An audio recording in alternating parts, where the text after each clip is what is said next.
Hello, everyone. Welcome to another edition of Talking Comics with Julius Freeman. Today, I'll be talking comics with Alejandro, the creator and writer of Hello. Inkfinity. Oh, I'm sorry, that's the name of your Twitter handle. The creator and writer of Columns of Creation, Volume That's One, right. that's now live on Indiegogo. And I have to say, it's phenomenal that I'm so happy to report that he already has raised $2,000 and it's only been a day with 41 backers. So I got to give him a lot of credit and props for being Thank you for able to that. hustling the way he did, the way he has, because it's very difficult to raise that much in literally a few hours after it went live, which is really impressive. So congrats to you, my friend. Thank you, man. We raised 1,000 in 1 hour. Over 1,000 in 1 hour. Wow. Wow. And Yeah. it was that on your stream or was that on someone else's That stream? was on Bancroft, Michael Bancroft's Oh, Michael stream. Bancroft. Nice. That's a great Mhm. channel to be on if you want to launch your Yeah. campaign. So good choice there. Good choice Yeah. there. In fact, anyone who watches this, you can go and watch it back because I talk about a lot of stuff. We'll be talking about some of the stuff now as well, more in depth. But I talked about the characters in particular, and that's always the driving force of every good comic book, isn't it? Having Yeah, proper characters. absolutely. Yeah. Absolutely. Last time, about a month ago or so, you were on this show and you talked about you had the pre-launch going and you really didn't give us too much details because you were waiting for the launch, so which was all good. Mhm. Now we get to have a bit more details of what the story is, what the characters are all about. By the way, I'm curious to know how did the pre-launch go? Did you have a good amount of people who signed up for the pre-launch when before you launched it? So just before we launched, on on Michael's stream, we had 199 signups. Ooh, nice, So yeah, 200 nice. signups. Um, That's a good yeah, number. it is. To be completely honest with you, I feel like it got stagnant around 180. And it was just sort of like pushing along very slowly. It was stuck at 185, 186, and then once we went, once we were waiting to actually launch. Hey man, to actually launch during the live stream, then we had a few more signups. But I feel like, and I think it's proving to be the case. This is the kind of campaign that needs to be launched, Right. and that it does better once it's been launched rather than gathering emails. And I mean, 200 signups is great, but um, I always shoot for the stars, and I look at other people and I see that they have a much higher number of signups, and that's what I want. But not every campaign is the same, you know. Right, right, and then also it's your first campaign as well, and of Yeah. course, people, especially nowadays with crowdfunding, uh, readers are they're kind of like, okay, it's first timer. I don't know what he's all about yet, or he or she is all about. So I'm gonna wait and see how it all works out. That's typically Hmm. how most people who don't sign up to the pre-launch kind of think of it. Like I'm like, oh, okay, I'll wait and see Hmm. how it is. But now that I've checked out your campaign before we went live, and it's looking pretty freaking awesome, man. I'm really digging what you're gonna have to offer when you do release this book. So tell us more about the details. Now I'm curious to know what the details are for this story. This create the columns of creation. I know in the previous episode, or a month ago when you were on, you gave us a glimpse of the year. It was about the different. Uh, each character was like earth, fire, Hmm. wind, and water and stuff. So can you give us a bit more details as to what the story entails of columns of creation? I will. I will. So, in order to do that more efficiently, I'm going to share my screen All right. and I'm going to show you what they look like as human beings. Ooh, all right, Yeah. sweet.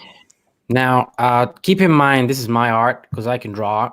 So it's not my artist these are not my artist sketches, right? But of Gotcha. course, so obviously he's gonna base them on my drawings, as he's done everything else in the comic. So this is Lightning.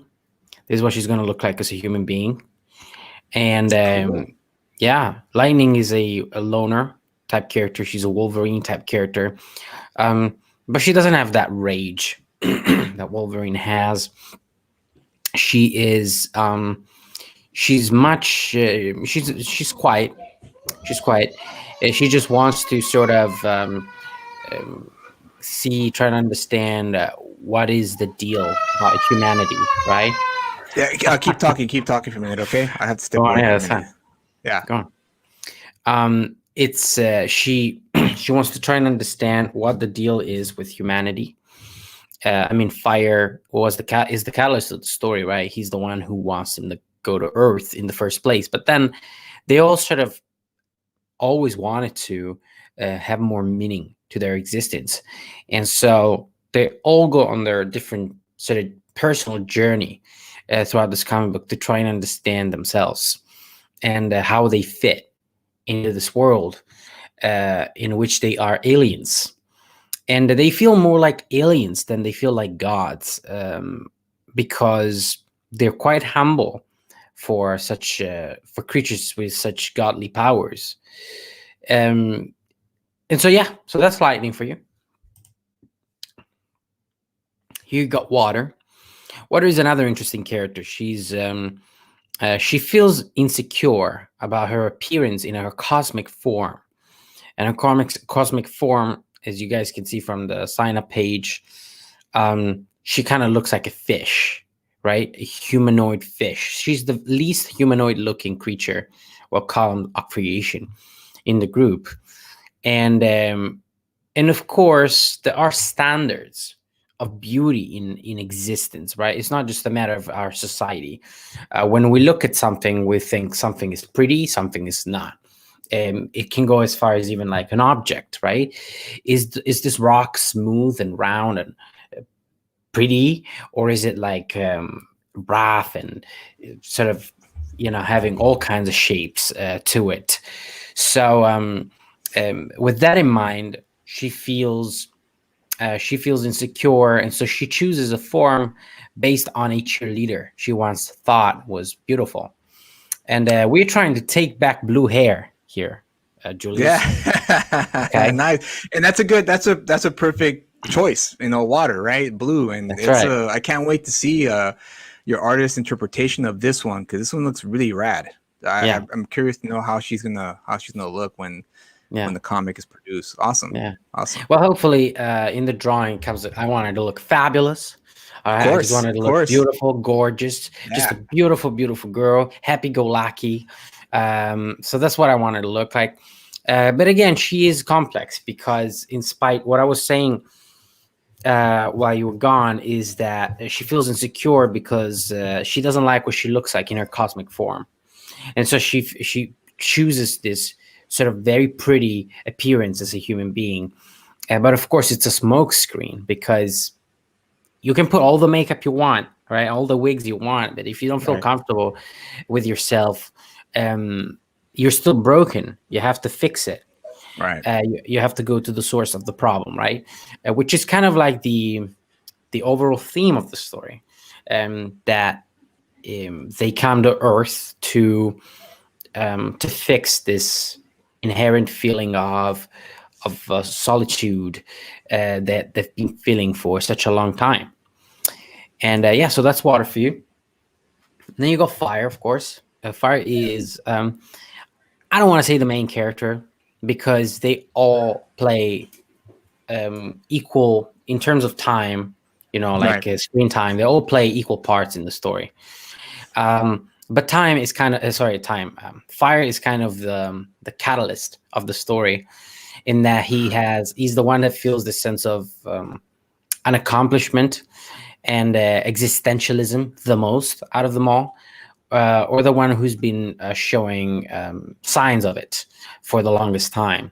He's the leader of the columns of creation, and in multiple occasions he has abandoned his post. so to speak. He's just flown away into the unknown, and his siblings didn't know where he was, because sometimes you need to take a moment and sort of get away from the crowd, and so Right. that's the idea there, right? And he's kind of not really a good leader, but he has compassion. He has traits that are good for leadership. Okay, he's compassionate. He's generous. He's kind, and all this thing, right?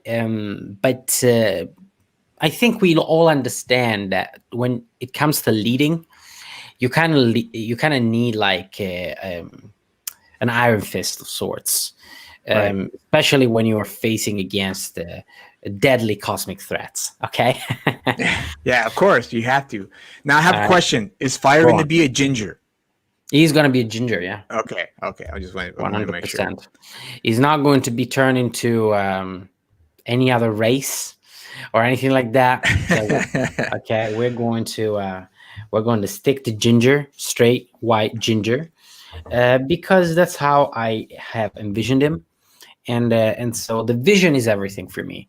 Of course. When I have a vision at first, I can't change my mind. I have changed my mind about some of these characters, let's say races, for instance. For Hmm. example, there's a drawing.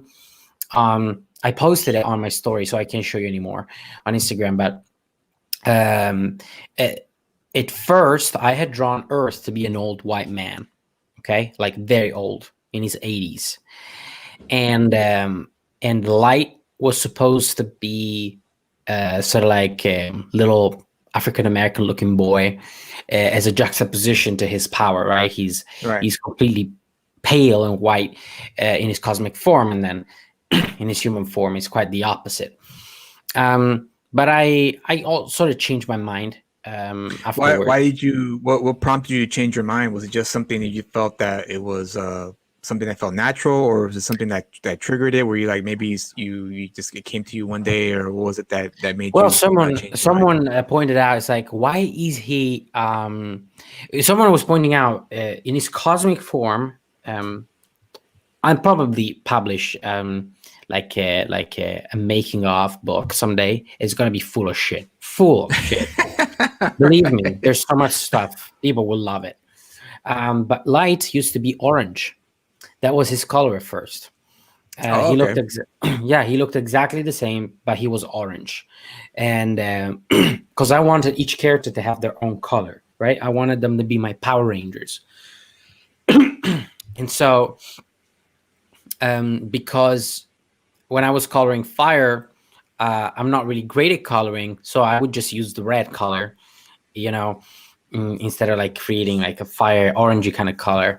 So I had the red character, I had the yellow character, Lightning being yellow, blue, gray, green, purple. And so I was like, what other color could I use? And so Light was orange. And somebody pointed out, why is he orange? But I mean, he's light. Why would he be orange? And I was like, because. Um, Yeah. and then, yeah. And then Right. later on, I was like, you kind of had a point. You kind of had a point. And so, that's why he looked, yeah, he was an African American boy, because he was orange in his, well, he wasn't actually African American, if I'm not mistaken. His I was gonna make him like Indian, right, a little Indian boy. Oh, okay. Yeah, but yeah, that was scrapped because, of course, he's pale now, pale as death, and so I want them all to sort of represent their thing. And Earth, often we associate, when we think of Earth and nature, we think of the safari. Yeah. Um, we think of the jungles. We think of forests too, but mostly we think of like tropical places. And so, I thought it'd be fitting to apply this change. Also, I grew up with Power Rangers. Again, Power Rangers. If you go on columnsofcreation.com, you'll see the Power Rangers is like an influence for this comic.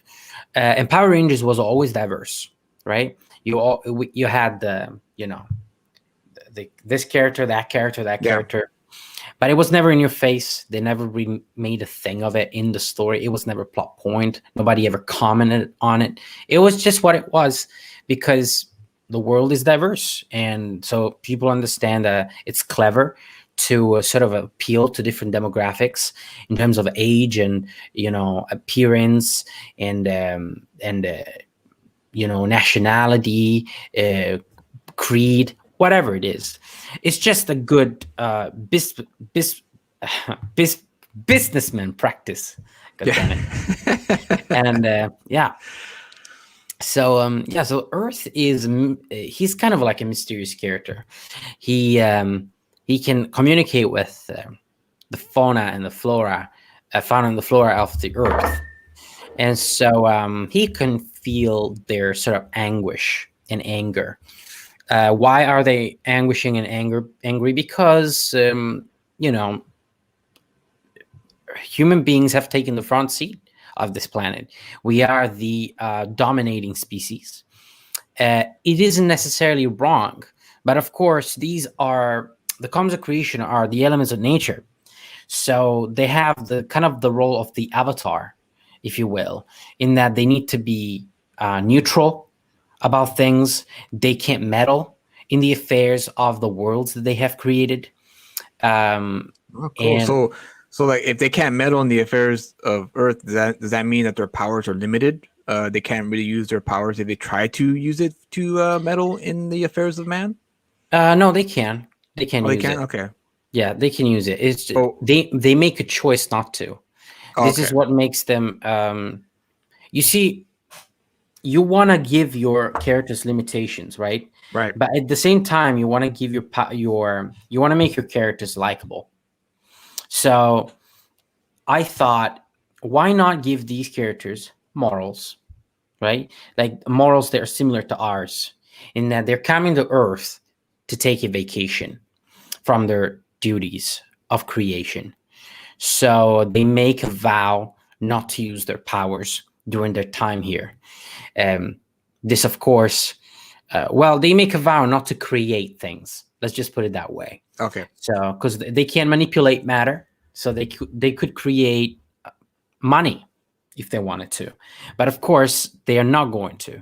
They've decided not to, and so it's going to be interesting to see how are they going to navigate our society without using their abilities. But they will use their powers in the comic. I'll tell you that there's going to be action in the comic, and this is the start of a very deep lore. I aim to publish another maybe 3 of these, Okay. All right. if people will want them, Yeah. and it's going to very epic places. Like All if you like, right. Well, that sounds. It's always good to go to epic places when it comes to comic books because yeah, it's a medium that you can take it to epic places if yeah, you take it down the right route. So yeah, yeah, yeah, that sounds very exciting. that's right. And yeah, so then who you've got here? You got Wind. We're gonna focus on Wind quite a bit in the story. He represents his brother Fire and his father Time. The father and mother of the coms of creation are time and space. Um, Here, let me show you them. This is Time. Oh wow, that's a crazy looking time right there. Is he what is that is he rock or is he just No, it's just he just looks like, like buff, like a huge, enormous dude with veins popping, and he's pale, really pale, like just white, that's no a naughty looking coloration. time right there, I'll tell you that. That's like wow, that's like all right, that looks cool. It looks yeah, he looks like muscle, just all muscle with Yeah, veins.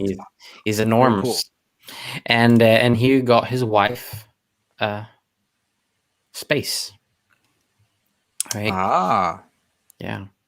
And so time and space, they're the parents of the cons of creation, right? So Fire resents his father because he just won't give him the opportunity to lead the coven, and he would be better I'll tell you that as the writer, he would be better than Fire. But there's a reason, if his father doesn't want him to lead, and there's a reason if his father is cold to him, and we'll find out that reason later on. But Wind has sort of a relationship in the story that is going to have huge repercussions for the rest of this comic book, into the future as well. The next volumes too. His actions in maybe not in this particular comic, but in volume 2 will have repercussions that will echo far into the future, and they will not be good repercussions. What else is there? You got Dark. So Dark chooses this like sort of Native American look because he came to Earth during that time.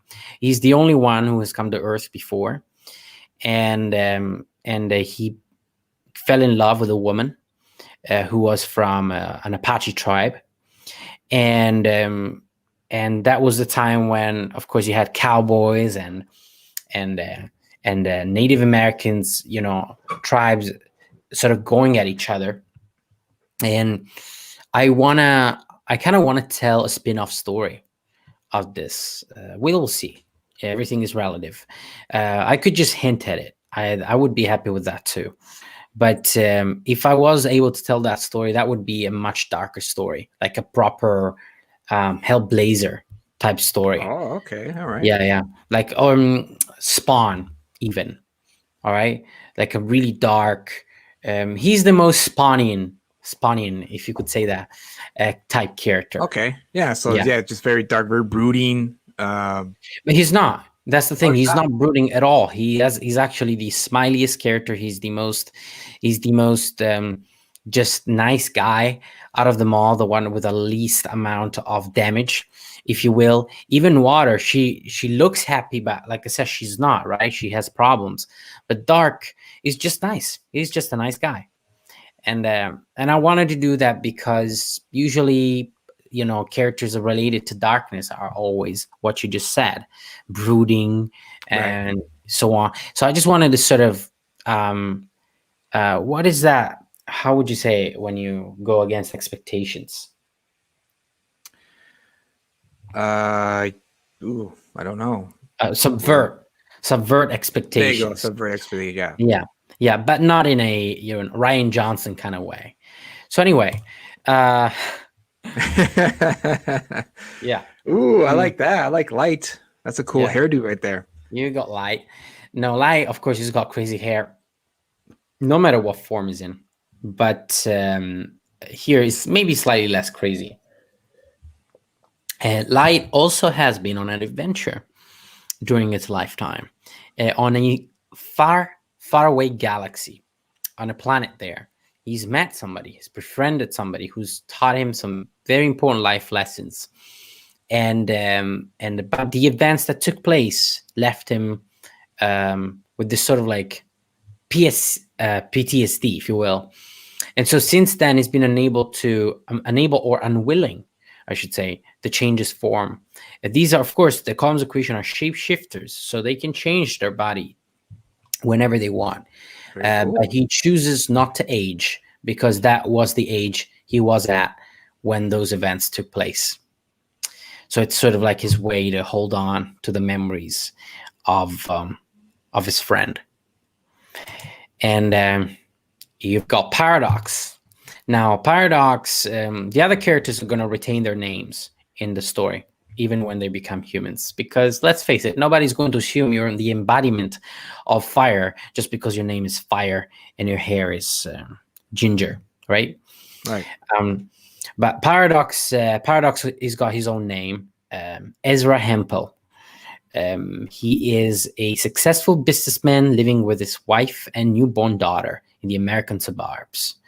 He's been living on Earth for years, studying our ways, and ultimately falling in love with a woman that would become his wife.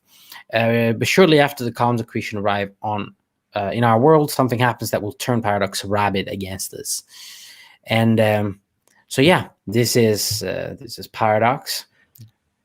Is Paradox the culprit of what the story is about in the first book, volume one? That's right. Paradox is the villain. Now, let me just where is it? Okay. Let me just go to it. So this is the campaign page, guys, and where is it? Got Paradox down here somewhere in the character section. All right, so here's Paradox. Actually, I might as well just show you on Instagram. You find a lot of good stuff on Instagram if you want to follow me there. So this is Paradox. All right, and he is the embodiment of black holes. Look at this. I've got Christian Rossi complimenting me. You guys know Christian Rossi? Yeah, yeah. It's Yeah, he works for Alterna. He's doing I forget the name of that book. It's a he's doing several things. He's doing Void Walker. Void Walker. That's it. He's Red Rose as well.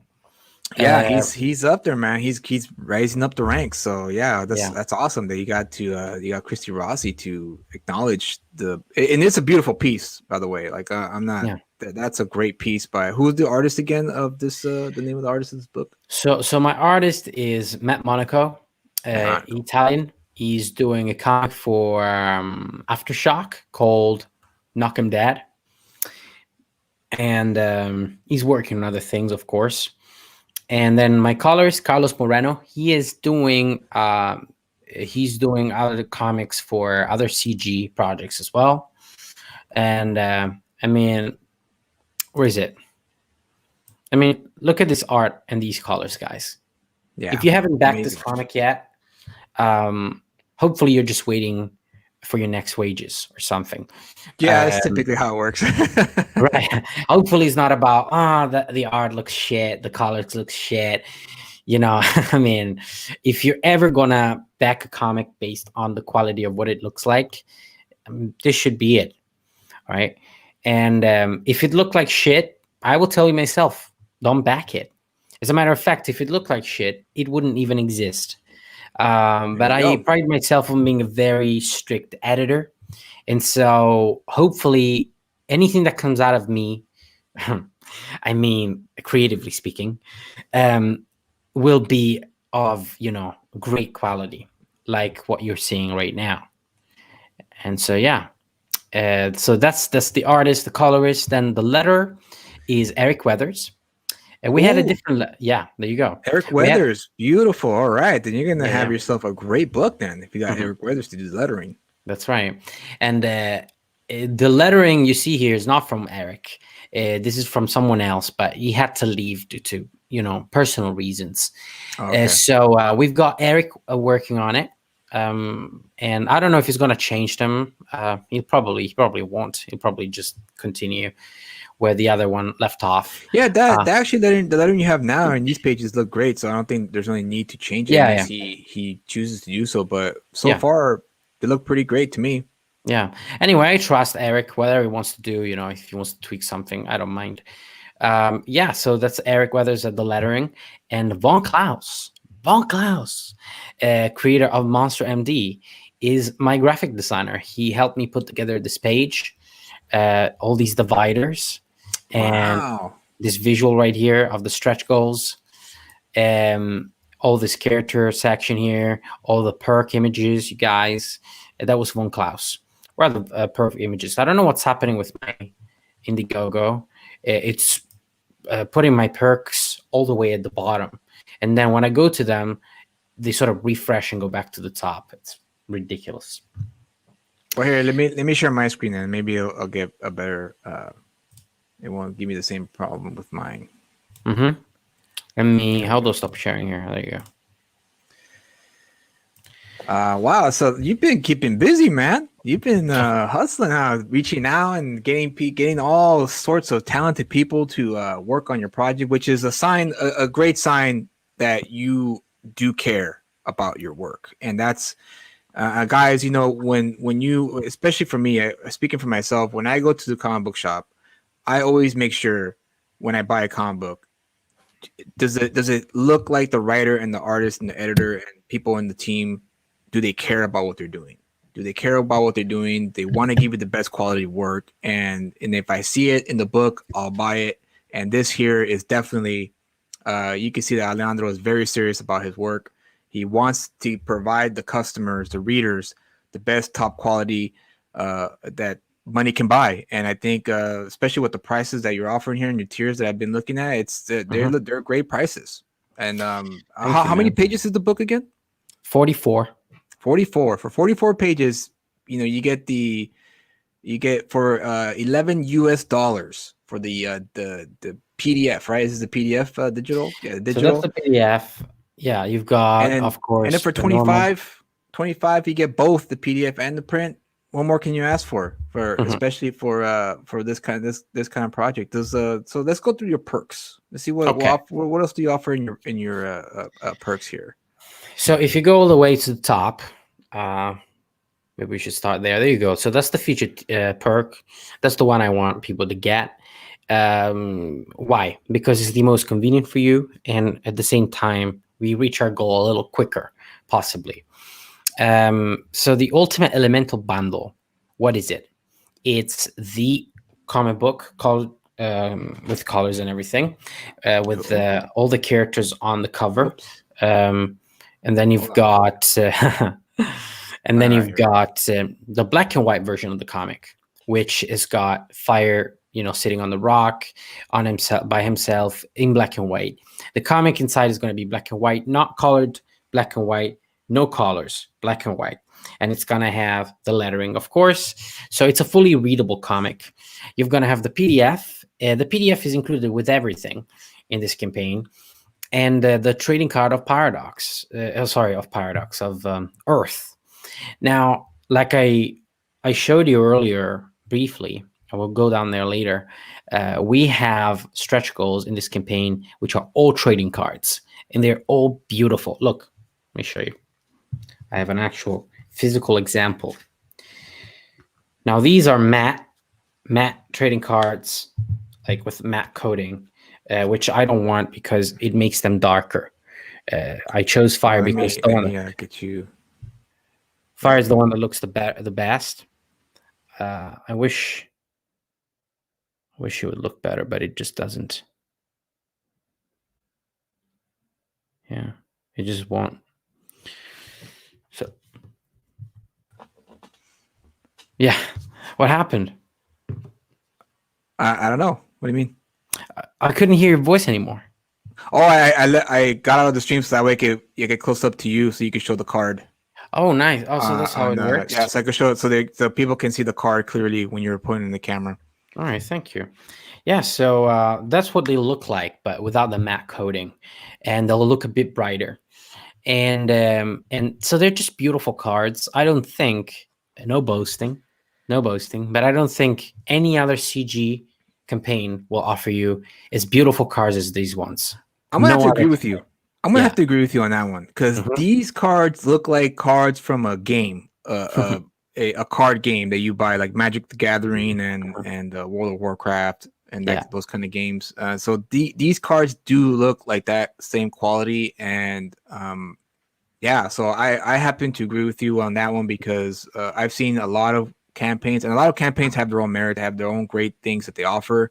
Hmm. But in terms of cards, like actual cards, yeah, you're I would say you're number one on that department because Thank you, it's you man. put so much thought and work into it. I mean, they look great. They really do look great. Thank you. Well, obviously, they're the result of asking people, my partners, like, what do you think about this? Does it look nice? And of course, my previous letter. My previous letter was my R. Thanks, Curio. Um, my previous letter was also my graphic designer. So when he left, I had to find a letter and a graphic designer. And it was Mm. kind of like a blessing in disguise because then I ended up having Eric Weathers and Von Klaus on the team. Yeah, And, both yeah, of sure them put is. together, they have like hundreds of thousands of dollars worth of campaigns on their belt. Von Klaus is fulfilling right now. I backed Monster MD. I can't wait to get it. It's like a huge book, and yeah, everybody seems happy with him. So when the time of of fulfilling and everything comes, I would be turning to these people and be like, so how did you do this? How did you do that? Because this is my first campaign. I'm not Right. clueless. I've been studying the CG crowd for a long time, or a long time, for a year and a half. But when when you study something for a year and a half, every day, um, it amounts to something. So, and that's part of it as well, understanding your limitations, understanding what you don't know, right? And so, Right. what are you going to do? Are you just going to spend another 2 years trying to learn what you don't know? Or are you just going to turn to the people who have already done it? And are you just going to ask them, can you teach me? Right. In like a few minutes, instead of me trying to guess for months and months. Right. Yeah, so that's what's going on there. And I can't wait to get to the stage. I hope to get to that stage. um so yeah. You And will. You will. You know, just like everything else, you got to just keep doing it, and mhm, that's the best way to learn. That's always the best way to learn is to just do it, and then make the mistakes on the way, and then learn from the mistakes, so that way when you do it again, mhm, you won't make the same mistake twice. yeah. And so yeah, right now, and then on top of that, you're doing pretty awesome with $2,000, 41 backers, 29 days Mhm, left. Let's see if anyone's backed it recently. Nope, not yet, but mhm, that's still great. So yeah. you're on your way. You're well on your way to getting this campaign fulfilled. There's going to be some plateaus. Oh Sometimes yeah, maybe I there know. might be a week where Mhm, not many people, mhm, are backing, but then there's going to be another week where you're like, whoa, a whole bunch of people are backing. This is yeah, awesome. Wow. Okay, all right. This yeah. is this is really cool. But it's just a hustle. It's just a Mhm, hustle, and getting on those live streams, being active on social media, yeah. and just try to get the word out. And it's a very unique story. It's I don't think there's anything like it now, right now in the comic book scene, Mhm. because typically CG, they kind of like the werewolf comics and like action comic, which is nothing wrong with that. Mhm, It's just that this is unique, and I like that that there is a Power Rangers influence here, because I also was a big Power Rangers fan as a kid. So mhm, I do like the fact that you have each character has their own unique qualities and characteristics. Yeah, exactly, exactly. The Green Ranger was my favorite mhm. as a kid. But I used to like, well, I have a vague memory of the original Power Ranger movie. We have in Italy, we do really good um, dubbing, okay, and yeah, and like really good. Like the actor who dubbed Joker from Heath Ledger, it's like Heath Ledger speaking in Italian. It's just wow, insane. It's almost unbelievable, unbelievable. And so another thing we do really well is create theme songs for cartoons. We have so many iconic theme songs: Dragon Ball Z, Dragon Ball GT, Naruto, Power Rangers. But if you listen to them, they're totally Italian. They have got nothing to do with the original songs, completely different. that's And yet cool. they're amazing. They have this like 90s, end of 90s tune, early 2000s disco kind of I, tune I'm going I'm on. curious to hear one. Do you happen to have like Oh yeah, I'll put one on. yeah, I'm curious to hear how it sounds in Italian, because I know in America it's the Go Go Power Rangers. It has that All right. kinetic, Mhm, full blown, like, all right, we're ready to rock and roll. So I'm curious to know how the Italians mhm. interpret that when they present it to their audience.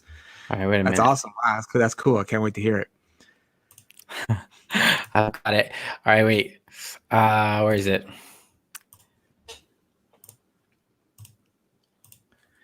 And All guys, right. if you have not backed this campaign, do it. It's if you are a fan of I want to say Neil Sandman. Gaiman, Yeah, Sandman, Spawn, Fable, Sandman, Spawn. Yeah, that's right. you will dig this book, and the artwork is phenomenal. We'll check out the trailer once we because I'm curious to know about this Italian Power Rangers theme song. So I Yeah, can't wait to hear it. Let's hear this first. yeah. Listen to this.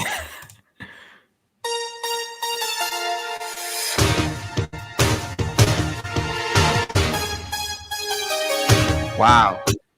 I know, right? That's totally different. Yeah.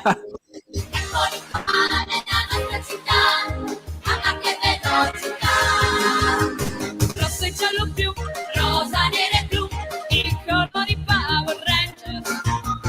Hanno sempre accanto i dinosaur. Power Rangers, Power Rangers. Tutti uniti fanno un Megazord, l'invincibile robot. Sono imbattibili, indistruttibili. Power All Rangers. All right. right. Sa che la verità vuol dire libertà. I Power Rangers. Ragazzi, Well, there you go then. That's awesome, dude. Yeah, I That's know, so man. awesome. It's really amazing. Yeah. That's pretty amazing. I Yeah. was that's that wow. I always love to explore how different countries did different things with like Mhm. other people's stuff. Like, you know, here in America, like I said, have you heard the American version of the Power Rangers theme song? Yeah. Yeah, so you know that's very rock and roll, very heavy, Mhm. fast, you know, almost heavy metal like. Mhm. And like I remember in when I watched Dragon Ball Z, and of course the Dragon Ball Z theme song was different from like say the Mexican Dragon Ball Z theme Mm. song, which I'm always on the lookout for like cool things like that. So that's awesome. That's awesome. Thank you for Yeah. sharing that. No, no I problem, love man. that. But in fact, like if you like that kind of stuff, on April 15th, I'm gonna launch the channel Infinity Comics, Cool. and Vinny Tardamella is gonna be my co-host. He's the creator of Shadow of the Kraken, City of Venus, guys, so on and so forth. So basically, we'll be talking about all kinds of things, and I feel like that's going to be one of the things that I'll touch upon at one point. I might go through some Italian, soundtracks from Do '90s it. cartoons and Do stuff, it. because it's something unique I can bring to the table, right? Yeah.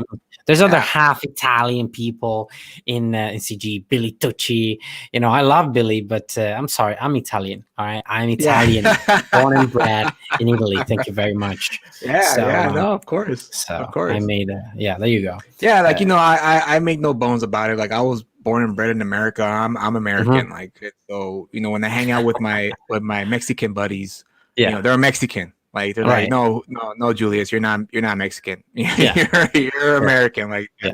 that's okay. You know, Yeah. so Well, you're more uh, Mexican than so an American who doesn't have any Mexican right, yeah, background, yeah, of course, but because I have still, my parents who immigrated yeah, here, and so yeah, yeah, I have a piece of what they brought with them when they came that's to this right. country. But not as Uh, Mexican as your friends. but yeah, not in Mexico, you know. There So you go. so There you go.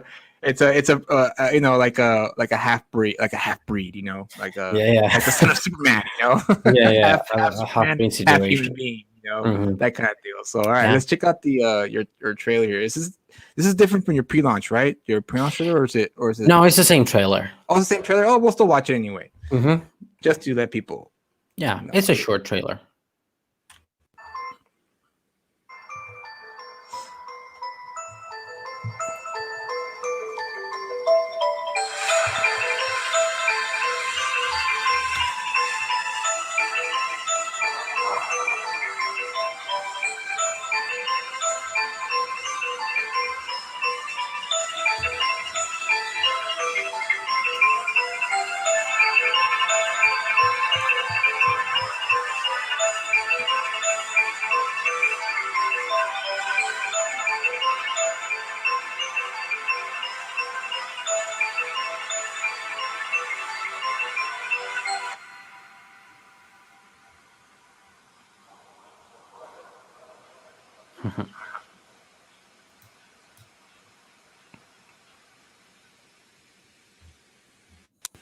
And there you have it, guys. Trailer for Columns of Creation. That's right. I will definitely be backing this Thanks, man. this project for sure, because you know I'm a fan of Neil Gaiman, and I did read a little bit of Spawn growing up until I Mhm. kind of fell out of love with it as I got Mhm. older and my taste Yeah, yeah, changed. But I this is the future. This is the future of comics is indie, as I always say. Corporate comics are dead. They've dropped the ball. They've had plenty of opportunities to regain the readership but they've just decided not to go down that route. So now all the talent, all the potential new breakthroughs, the new breakout stars of comics, they're in indie because the gatekeepers, for whatever reason, don't want to let any other creators that's outside their box in to the club. So Yeah. that's okay, because thank God for Indiegogo, thank God for social media, because now we have a platform to showcase our work and show the world that, hey, you know what? If outside of Marvel, DC, Dark Horse, and Image, there's a lot of talent here that you guys are not tapping into, and you're making a huge mistake because all the money that you could be making is going to go to indie. And Alejandro is, I believe, one of them that's gonna you're gonna be up there, man. I can see it already. Like, I think this book is gonna be a great hit, and you're gonna gain your followers for sure. And so I'm curious to know. Like, so tell us what the plot, without giving Yeah. that away any detail or any Mhm. spoilers. What is the Yeah. plot of the story of Columns of Creation? So they come to our planet to live as human beings for very simple reasons. Like they just want to experience life. They want to stop performing the duties for a bit. But if that is your DC comic right there. That's it. That's where DC Comics stop, right? They'll have Thor come to Earth and just Right. hang out, eat in a diner or something. But this is not this story, right? This is just an element of the story. We need to humanize the godly characters because we are not gods. And so it is, you don't need to have a human character always, of course, but I do like the idea of taking the gods from their altar, if you will, Mhm. and put them in a human place and see how they deal with our problems. Okay, but of course they don't deal just with our problems, because while they are chilling and experience all kinds of things, they get in their own sort of human troubles. Paradox, like I said earlier, something happens to him, and the news becomes aware. Through the news, they become aware that Paradox is on Earth and that he's killing people. Okay, and so they'll have to rush over there and see what's going on. Sort of like have my very own Avengers Assemble sort of scene, and or like your Power Ranger scene where Right. they're all Yeah. standing next to each other, and sort of like challenge him. So that's that's what I can tell you about the story without giving you any spoilers. Basically, what I can tell you as well is it's a character driven story. There's action, but it is not a dumb story. Okay, it's a character driven story. It's trying to be clever, and hopefully it works. All right, and I don't just come across like Tom King or something. Um, yeah. The Yeah. thing that pisses me off about that is that I actually used to like Tom King a lot. I really enjoyed. Before I was aware of CG. That is, I really enjoyed. And even before I was a conservative, I believe, I really enjoyed Mr. Miracle. I enjoyed Vision. But now today, for instance, I saw a panel on Instagram from Mr. Miracle of Darkseid eating like a salad. And it's like a panel of Darkseid looking down. Then we see the salad. Then we see Darkseid putting a piece of carrot in his mouth. And after that the thing I saw on Twitter Really? after the thing I saw on Twitter from God. Tom King of all these panels of this bitch talking on the phone with somebody, right? I'm like, so you're doing Mr. Miracle, and you have Darkseid on this page, and you're having him eat fucking salad. That's what you're doing with Darkseid. What was the purpose of that? Like, what was the explanation, I guess, within the context of the story as to why he was eating salad? Was he on Earth or No, something? he was. No, he was on. He wasn't on Earth. I think he was. He was in what's the city called? He was in Apocalypse?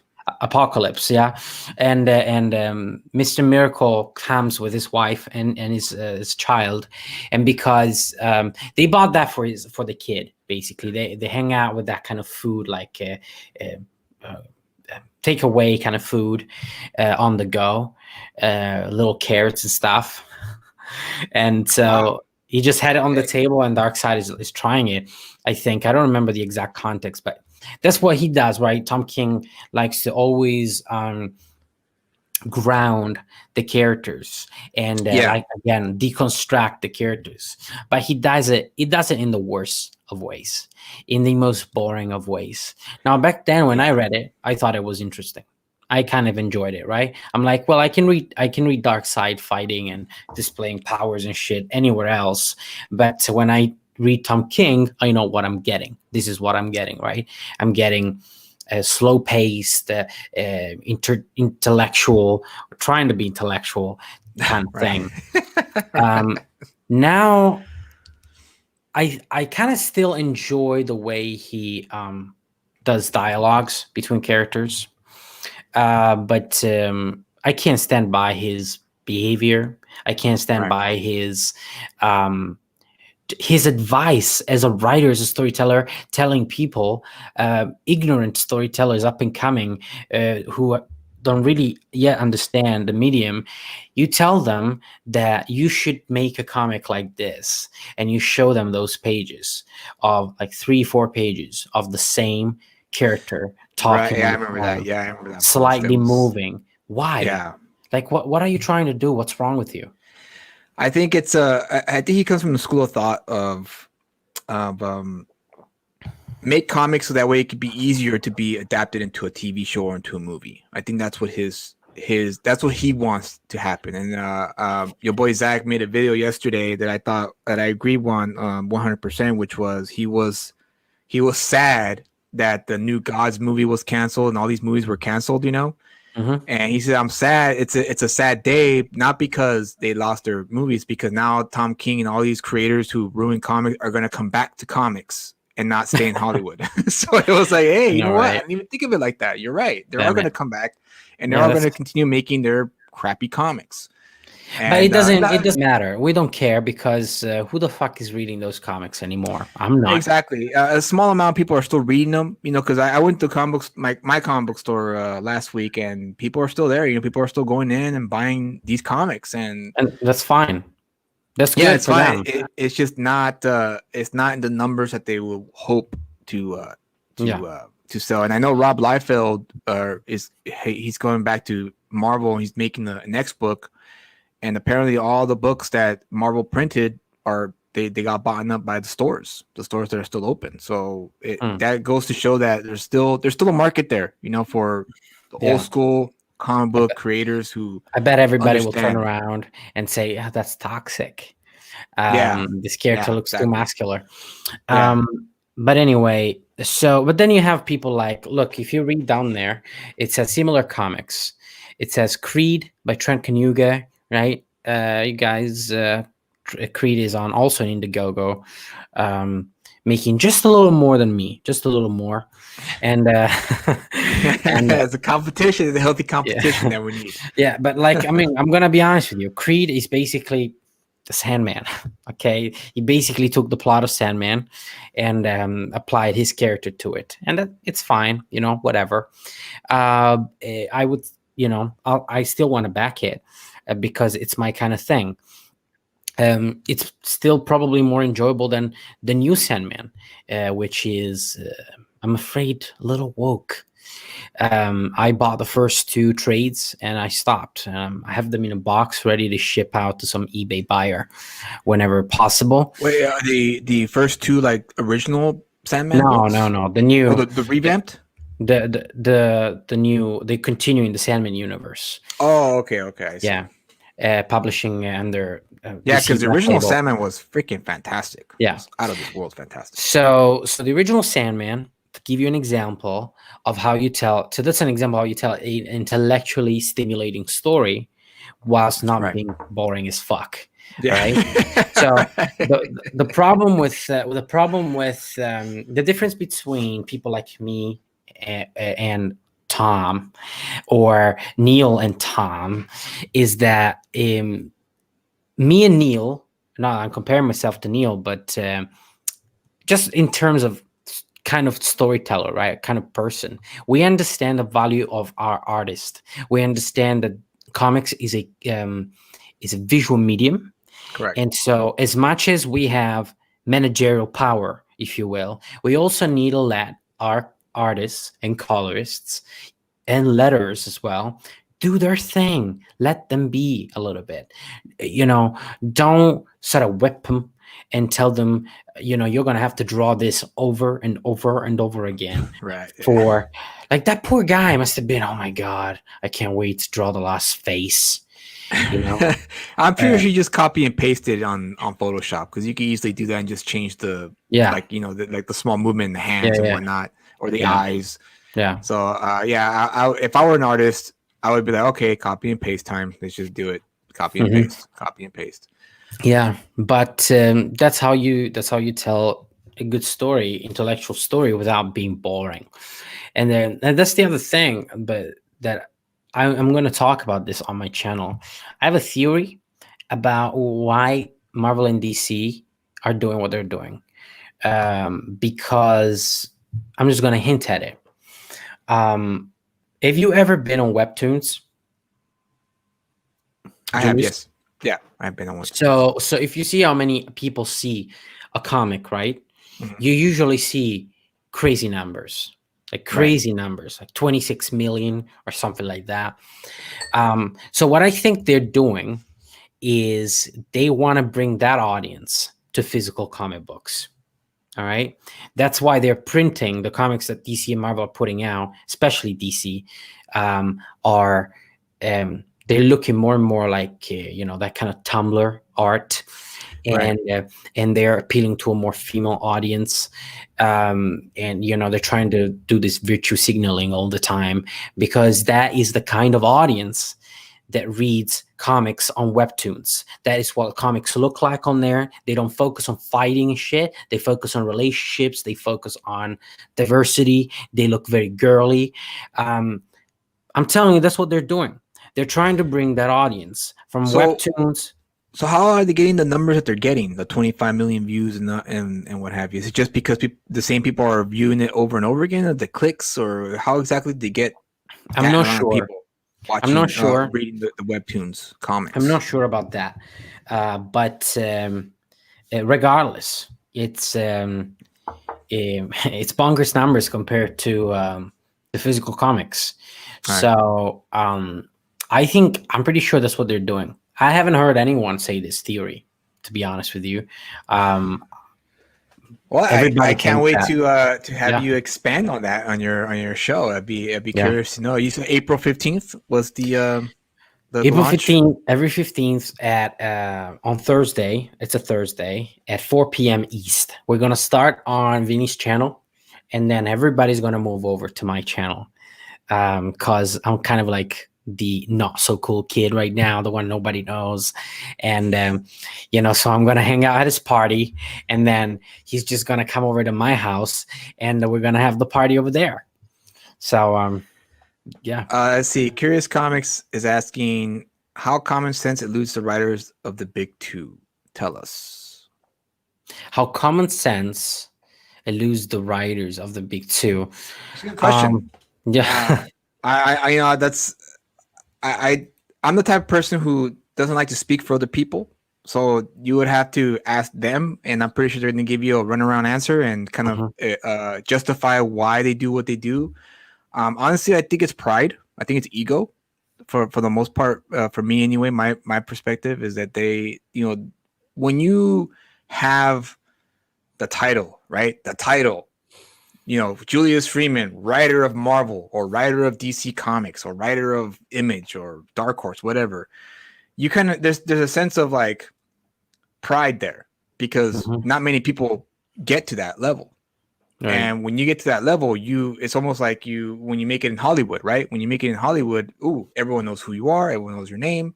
You feel a sense of like arrogant. You start smelling the perfume of arrogance. And then you start believing it. And I think the eluding of the common sense, as you say, it's because, oh, I work for Marvel. You know, they pay me, not the customers.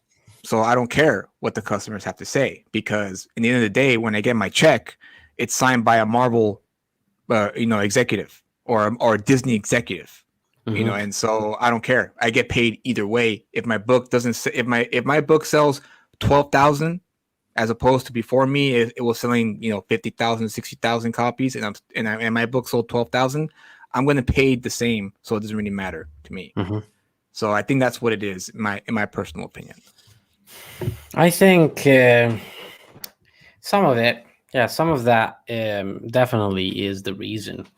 But I think because it's all about politics now. Yeah, It that too. really is. It's crazy. It has become an inescapable thing. If you don't have any interest in politics, you don't want. I have interest in politics. I love them, but I can't stand them anymore. I'm just so tired. I'm just Yeah, it so gets tiring. tired, It really and I'm does. 25, and I'm tired. Like I feel like I feel like I'm 75. Okay, I've had so many debates with people, and they just go nowhere. But these aren't even debates. What is going on right now? Um, is just something else entirely. And we're not even talking about important issues anymore. Like when it comes to the entertainment industry, we focus on shallow shit. Okay, we're not focusing like we say politics. What do you think? Politics? You think economy? You think jobs? You Hmm. think immigration? You think other stuff like that? Healthcare, big things, big topics. But in comics and in Hollywood and entertainment, it's all about representation, Yeah. body shaming, this, that, just things that really impact the real world in a very, very small way. And they only impact a very small amount of people in a very small way. But again, there's like this new, I say it's a new currency, right? We still trade in money. Money is always the god, but what drives in money is now diversity. Mm. So the more diverse you are, the more right you have to speak up, right? So if you are racially, sexually, genderly, whatever, religiously diverse, then or even disabled or something, then you have them all. Like you have them all. You're like a god among ants, and you have the supreme power to speak up against pretty much everybody. And it's just boring. It's just so boring and sad. When all it should be about is writing comics. Like I don't Yes. want to be sitting here talking about this shit, but I have to. You know why? Because you are invading my world with your ideas, with your pressure, with your obsessions. You are coming into my world and you are invading it.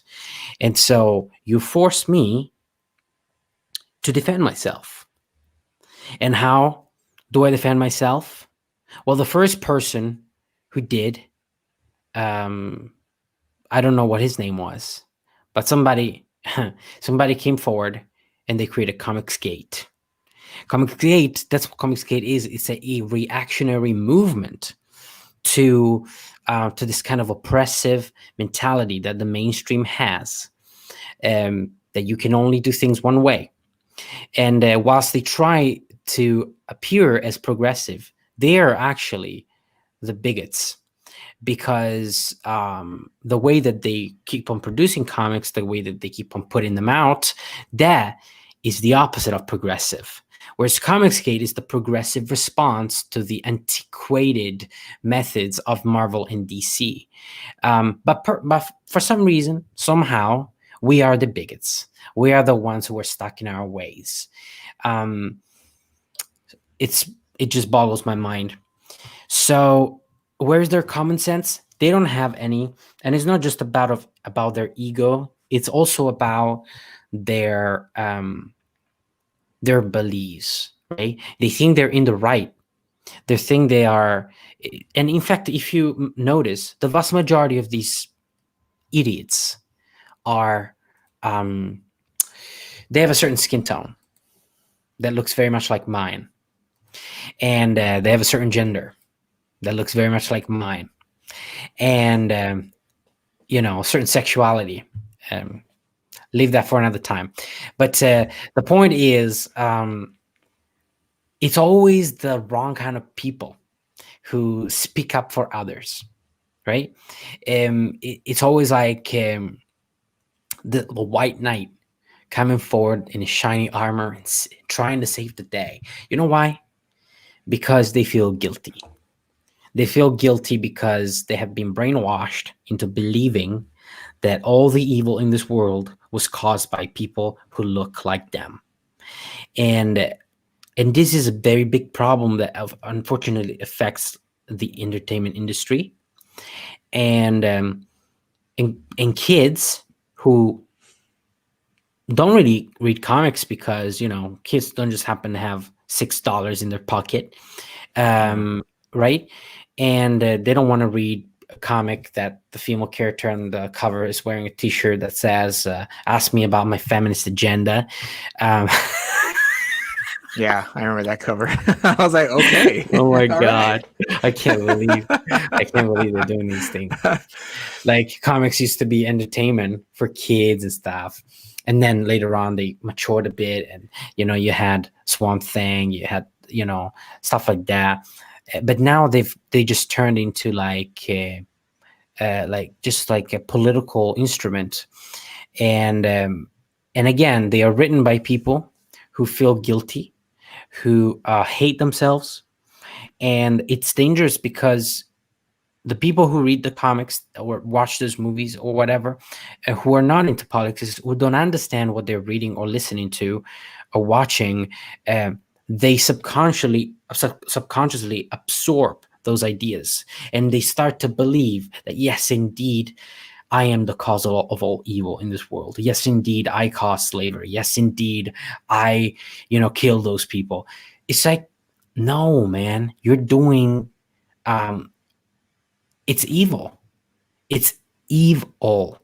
And I'm not sure that people like Tom King or Gail Simone or all these clowns actually realize what they're doing. And I want to believe that they don't, because I'm a hopeful person. I like to think that humanity is better than maybe what it is, but I want to think that they're not really quite aware that what they're doing could lead to those things. But I think they are. I think they Well are. said. Well said. Yeah. Wow.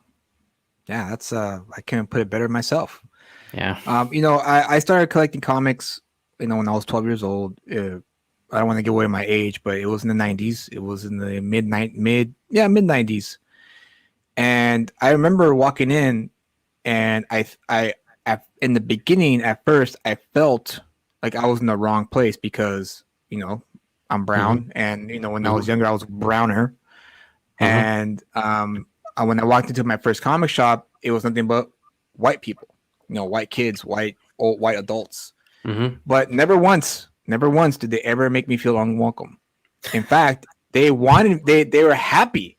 They were happy that I walked into the store, and this new kid, fresh faced kid, like, wants to buy comics. So the employees there were really nice. They said, "Oh, you're looking, what kind of books you're looking for?" "Oh, I really like Superman and Spider-Man, at the time."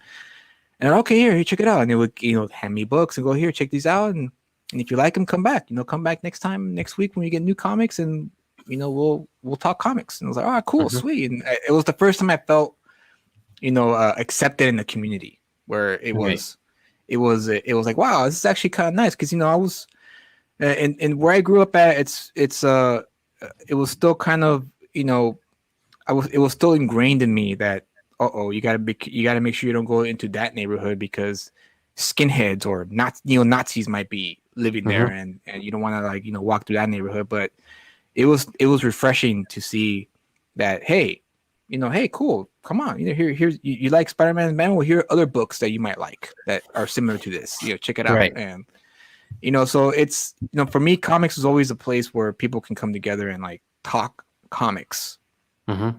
That's the one thing I missed about, before the whole COVID thing. It was going into a comic book store and getting into debates with other nerds about who would win in the fight, who was the better writer, who was the better artist, who was the better storyteller, who was your favorite artist, your worst artist, your worst writer, that kind of thing. Those were fun. Those were fun days when you would just sit there and, well, not sit there, but stand there and talk Yeah. over the bins of comics. And then, oh, hey, have you heard of this book? No, I haven't never heard of it. Well, hey, check it out. Here's a few issues. Check it out. Check it out and let me know what you That's think. how We'll I talk. found out about Sandman.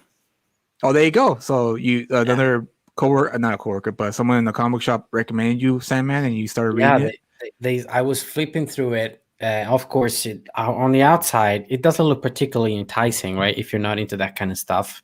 I was just I was reading Marvel and DC up until that point, so I wasn't really ready for that kind of stuff. And so I was flipping through it, and someone said, I think I asked, "What is this about?" And someone said, "Oh, you know, you want to read that. You want to read that very much." And I did, and it rocked my world. It Yeah, just changed everything for me. Um, it just there's like a certain vibe to Sandman. Um, it's different. Even Spawn, Spawn goes to dark places, yeah, but I feel like it does so in a gratuitous kind of way, right? It all often visits the ideas of pedophilia and, torturing and killing and destroying those people in the most horrifying of ways, which is very gratifying to look at, right? When you right, have Spawn, tearing apart, like having a million bugs and maggots come out of, some child rapist or something. It's gratifying, but at the same time is a little bit gratuitous because he has done it, told that kind of has told that kind of story multiple times in Spawn. As much as I like it, I do find a little gratuitous, right?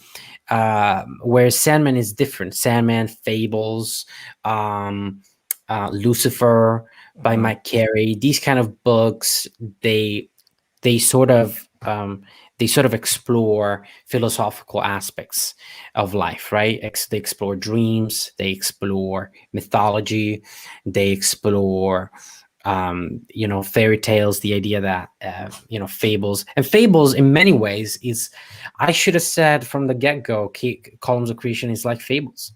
Fables is, for people who haven't read it, Fables is about the fairy tale characters coming to live in New York City, yeah. and Great in a concept. hidden, yeah, coming to live in New York City in a hidden sort of neighborhood that they hide with magic, and and then again shit happens. There are murders. Yeah, There's what's happening with their sort of like the home world that has been taken over by the villain. So it is it's very similar in that regard. So if you read Fables, you will enjoy Columns of Creation. Um, so yeah, we need more stories like that, man. We need more escapist yeah, entertainment, right? absolutely. And and I don't mind a sprinkle of political messages, Hmm. social issue messages. A sprinkle of it is always enough, Hmm. because that will cause you to, hey, what is this about? I never heard of this. And then you could look Hmm. into it yourself and then come up with your own, conclusions to whatever the writer or the artist was trying to, convey, the message it was trying to convey, by Hmm. sprinkling those little political commentaries or those little or social dilemmas or whatever, social Right. issues. And that's always a great thing. Like the comic book Authority did that a few Hmm. times when Mark Millar and Frank Quietly wrote and drew the book. And they did it in the Ultimates when Mark Millar and I forgot the artist's name. The I can't remember his name now.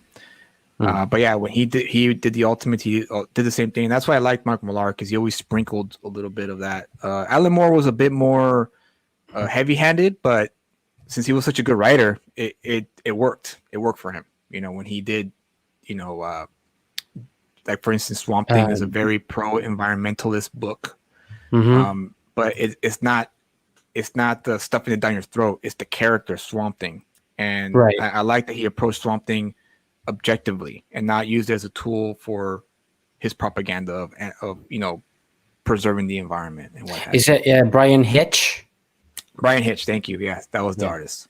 Yeah. So a little bit of a sprinkling of there here and there. That's fine with me. I don't know about anyone else, but for me, I don't mind that. So as long as you don't try to stuff it down my throat. There's an old saying I like to share with everyone that I always like to share with anyone at any time, which is I love chocolate. Right? I love chocolate. It's one of my vices. But the moment you try to stuff chocolate down my throat forcefully, I'm gonna spit it out because it's not because you're trying to force it on me when I want it, when I'm craving it, when I'm looking for it. So I think that's the best approach that every writer and artist should have, is that if you want to be a bullhorn for an issue that's very that resonates with you, then go for it. But just make sure you do it in a way where you don't alienate your readers. They can still enjoy the story and they can still appreciate the message you're trying to convey. So absolutely, and it I'm needs sure to be you, inherent. I'm sure you have themes in your book that have that. I'm sure we'll see, and they'll be subtle. At least I hope so. They'll be subtle. They will be subtle. I mean, in this book in particular, for example, there is none whatsoever. But in the next one, there will be some, and then in the next one after that, even more. But they are inherent to the story. It's a result of the plot, and I try to remain neutral as much as possible. Now, here's the thing. I'm gonna be honest with you. If you're telling a story, you shouldn't feel bound to not go to some places, right? Yeah. Right. Because if your character feels like a radical left type character, that's how you have to write the character. And so the character will say and do things that you don't like, that, especially the CG crowd. They wouldn't like that character. But that's how the character felt that he should be in my mind. And that's how I'm going to write him. But here's the thing. You want to compromise, because comics, stories don't just exist to exist. They exist to be read. And so when you create content, you want to create the thing that you want to create, yes, but you also want to create the thing that people want to read. Because if you write, again, CG, we always say escape is content, right? Don't put us back into reality. Don't preach us about this is wrong and this is wrong and this is right. But at the same time, you've got people like, Restore the Zack Snyder cat or whatever. Right. That, they are, they're trying to control entertainment. So a part of me doesn't sit right with. Okay. It's like, you don't tell me what to do with my piece of entertainment. And then the other part of me is like, well, I've got to listen to my readers. I've got to listen to my followers, to my watchers, whatever it is. When it comes to that issue, I'm saying, well, as far as I'm concerned, if someone comes to me and tells me, I don't like this character or whatever, I'll be like, okay, cool. Who do you like? Should be. Yeah, it should be. Well, I mean, you can't win them all. That's what I've learned as a writer, is that you can't win them all. You could win as many as you can, and you're going to find people who don't like your stuff. Mm-hmm. That's just natural. There's just people who are going to read your stuff and be like, not a big fan. Yeah, and it's like, okay, that's cool. Yeah. So as long as you get the other people, that's what matters. Is getting the people who do like your stuff. Yeah, it's fine. It's just, you just tell me who you like, right? But then you've got other things like, okay, so if you have like a recommendation about my campaign or something, then I Yeah. will listen to it. Yeah. Right? I'm not gonna Right. spit in your face. I'm not gonna tell you, get the fuck out of here, you Yeah. loser. You know, who are you? Get out of here or something. You know, Yeah. please. You know. Absolutely. Yeah. So, Absolutely. so that's the difference between us and the mainstream. Um, well, yeah, yeah. We've got a character in the story called Miguel. He is well, half Latino, half Mexican.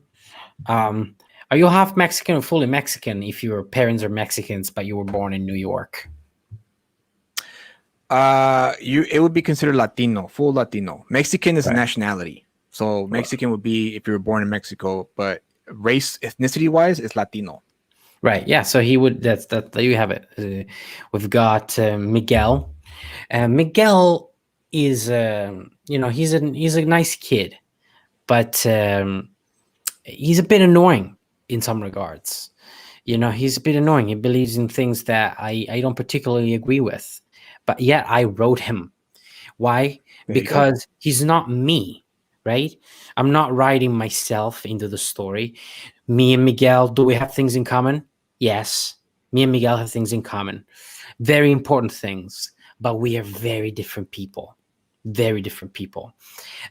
So that's the kind of stories you want to read, guys. That's the kind of comics you want to read from people who can write characters other than themselves in the Yeah. stories they are writing, and stories that they haven't necessarily gone through themselves.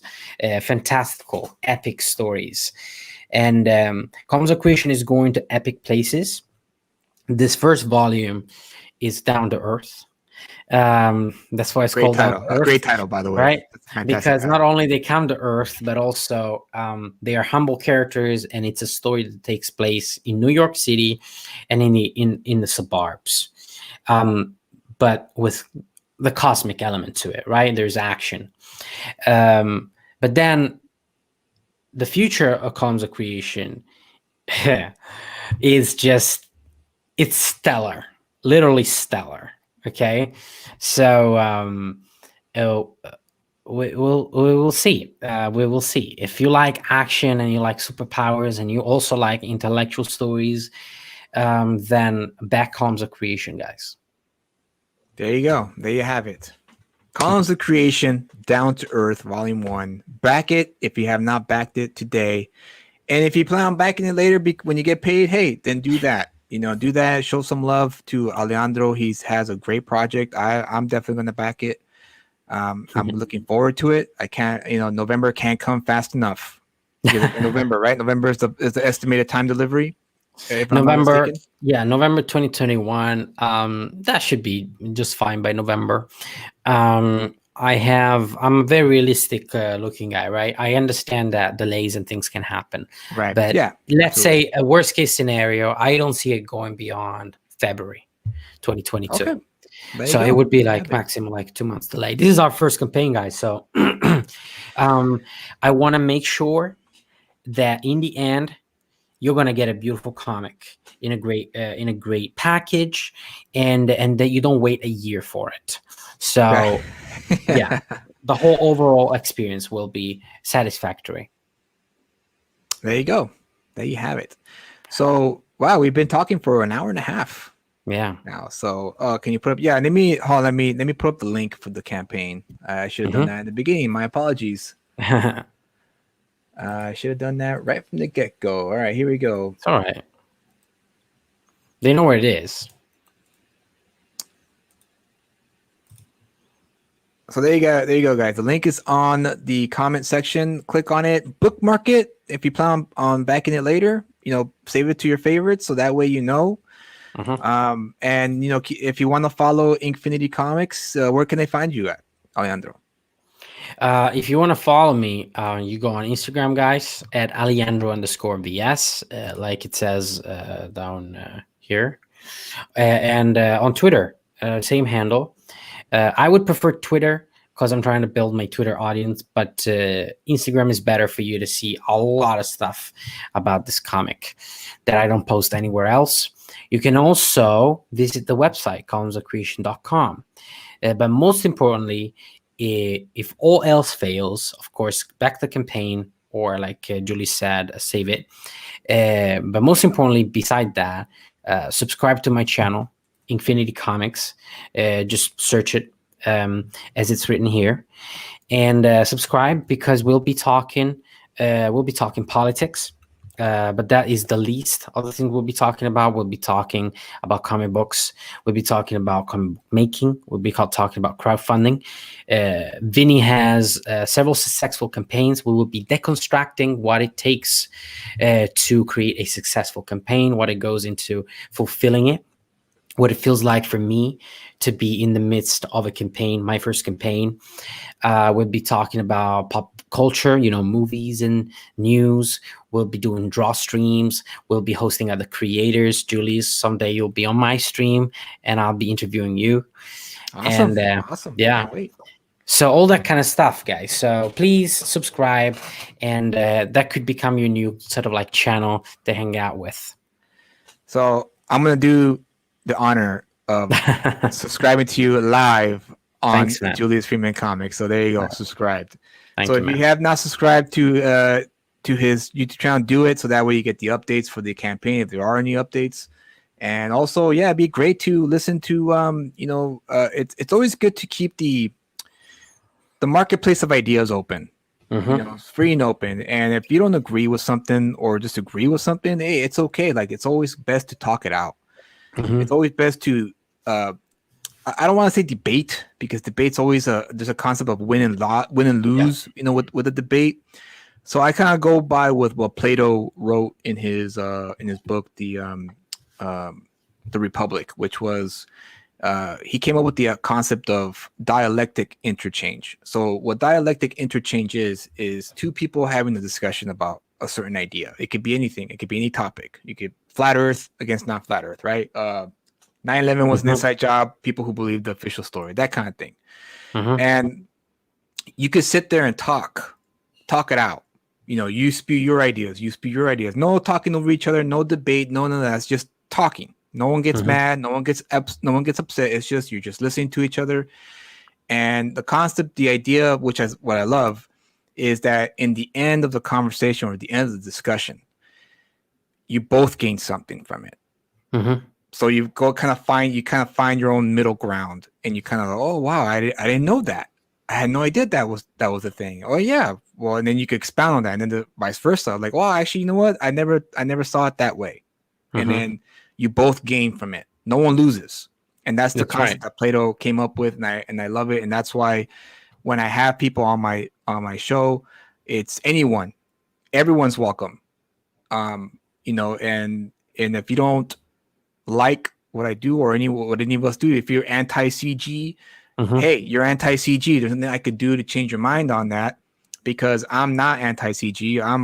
But neither am I. Like, I call myself CG. What I do is I'm an indie comics creator. I'm a comic book creator.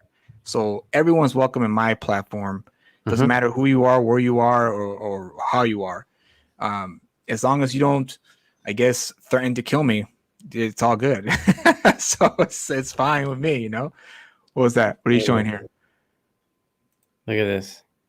It's still blurry. Oh, there you go. Is that the new subscription? Yeah. Yeah, there you go. He got notified on his phone. That's Curious it. Comics says just backed you. So you gain the follower. You gain the so much, backer for your campaign. Yes, thank you so much. God bless you. There you go. I had someone tell me today, I'm not religious. I'm like, okay, me neither. I just say God bless, because I just feel like it really gets across how much I am grateful for your contribution. Right. So yeah, God bless you. Thank you so much. So there you have it, guys. We had a great discussion with Alejandro. He tells us about his comic book creation, and I also want to apologize, guys, when I stepped out. My little girl, I heard stumbling down the stairs and then crying, so I freaked out, and I had to get out and find out if she was okay. Thankfully, she is. She just got scared. She didn't fall too bad, Oh, So that's why I oh, had to she step fell. away. I Yeah, didn't realize. she has a she's getting to the age now where she likes climbing the stairs by herself. Right. So, but when she goes down, she uses her butt to go down the stairs. You know, that's how she goes down That's the how stairs. I get down the stairs. Yeah. And I guess she must have went too fast and too hard going down, and so she was like sliding like this down the Yeah. stairs. Yeah. So thankfully she didn't get hurt. She was just scared, you know. So She was butt she was fine. hurt. She was she was literally butthurt. There you go. This is the kind of jokes you're gonna get from the channel, Yeah, guys. that see there you go. You got a sneak peek for Yeah. Infinity Comics channel. That's it. Seeing this kind of jokes Yeah, on you the don't want to fly. miss it. Yeah, you don't want to miss. So subscribe to his channel. It's gonna be a great. I'm gonna tell my wife that joke when she comes back home. I'm glad I could give you a smile. Yeah, man. Yeah, awesome. Let's see. I'm gonna check out the chat here before we go. Thank you to Curious Comics for joining us. Max Works, thank you for joining us on the show. ID Crisis stepped by for a while. Who else came by? Me Horror Show. Thank you for joining. Aria Blackness. Oh, that's right. Yeah, where yeah. is he? I saw him just a second ago. But yeah, thank you for joining us. Ari Blackness, right? Is that his name? Yeah. Aria Blackness. Yeah. Okay. And so yeah, guys, thank you for joining the show. I hope you guys gained something from it. And before we leave, I'm going to show a clip. If you're an aspiring writer or a comic book artist, you can love him or hate him. But Alan Moore is up there with Jack Kirby, Stan Lee, Jim Steranko, in my opinion, anyway. Of a comic book writer that you should study. You just study. You don't have to like his story. You don't have to like his books. You could just, but you need to study how he approached comics, because I think he had just one of the many good approaches of writing comics. He doesn't have the best one because everyone's different. Everyone has their own approach to creating their comics. But this clip here that I'm going to show, he gives really good advice. I think that everyone should take it to heart if you're serious about making comics. So let me just share it real quick here, and then we'll call it a day. Make